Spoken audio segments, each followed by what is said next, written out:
Assimi Goïta le président du Mali, Ibrahim Traoré le président du Burkina et Abdourahmane Tchiani le président du Niger sont en danger. En effet, le Niger, le Mali et le Burkina Faso ont joint leurs forces pour fonder une alliance qui dérange énormément dans la sous-région et chez l'Occident. Il n'est d'un secret pour personne que la mort d'une seule de ces trois personnes pourrait être désastreuse pour le Sahel et mettre en péril cette alliance. Ils ont tous les trois été victimes de tentatives d'assassinat. L'Institut Afrique des Libertés exhorte fortement leurs excellences à renforcer leur sécurité personnelle et la vigilance de leurs troupes, face aux nombreuses menaces terroristes et impérialistes qui visent explicitement leur élimination physique. Réagissant à ces menaces brandies par la CEDEAO, le Burkina et le Mali, ont affirmé qu'une opération militaire contre leurs voisins nigérians serait considérée comme une agression illégale et insensée. C'est pourquoi, ils ont promis une riposte immédiate à toute agression. Ce nouveau regroupement naît de la signature de la charte du Liptako-Gourma, région historique de l'Afrique de l'Ouest située entre le Niger, le Burkina Faso et le Mali, par les trois chefs d'État vise à établir une architecture de défense collective et d'assistance mutuelle, entre parties contractantes en vue de la prévention, la gestion et règlement de toute rébellion armée ou autre menace portant atteinte à l'intégrité du territoire et à la souveraineté de chacun des pays membres. Cette alliance fait peur, elle fait peur à tous ceux qui ont des intentions envers les trois pays. Je vous laisse écouter les articles de cette alliance qui font trembler l'ennemi.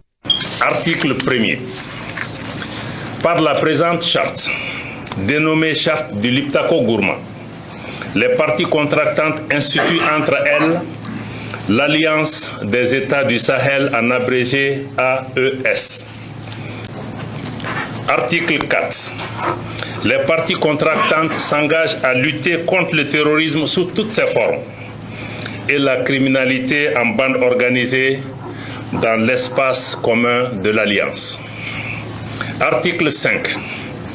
Les parties contractantes œuvreront en outre à la prévention, la gestion et au règlement de toute rébellion armée ou autre menace portant atteinte à l'intégrité du territoire et à la souveraineté de chacun des pays membres de l'Alliance, en privilégiant les voies pacifiques et diplomatiques et en cas de nécessité à user de la force pour faire face aux situations de rupture de la paix et de la stabilité. Article 6. Toute atteinte à la souveraineté et à l'intégrité territoriale d'une ou plusieurs parties contractantes sera considérée comme une agression contre les autres parties et engagera un devoir d'assistance et de secours de toutes les parties, de manière individuelle ou collective, y compris l'emploi de la force armée, pour rétablir et assurer la sécurité au sein de l'espace couvert par l'Alliance.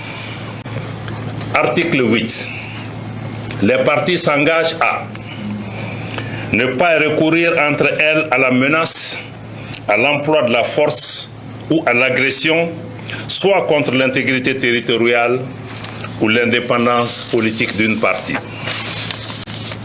À ne pas faire de blocus des ports, des routes, des côtes ou des infrastructures stratégiques d'une partie par les forces armées. Ne pas, à partir d'un territoire mis à la disposition par une partie, perpétrer des attaques ou des agressions contre une autre partie ou des États tiers. Ne pas, à partir du territoire d'une partie, permettre à des groupes armés, des forces armées irrégulières ou des mercenaires perpétrer des attaques contre un pays du champ. Article 10. Le financement de l'Alliance est assuré par les contributions des États parties.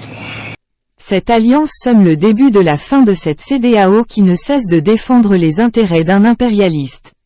Le peuple du Liptako-Gourma soutient avec la plus grande rigueur les trois présidents, et espère que bientôt sonnera la fin de cette domination politique, la fin du pillage des ressources et sonne le début de la dignité humaine, de l'indépendance politique et l'indépendance économique.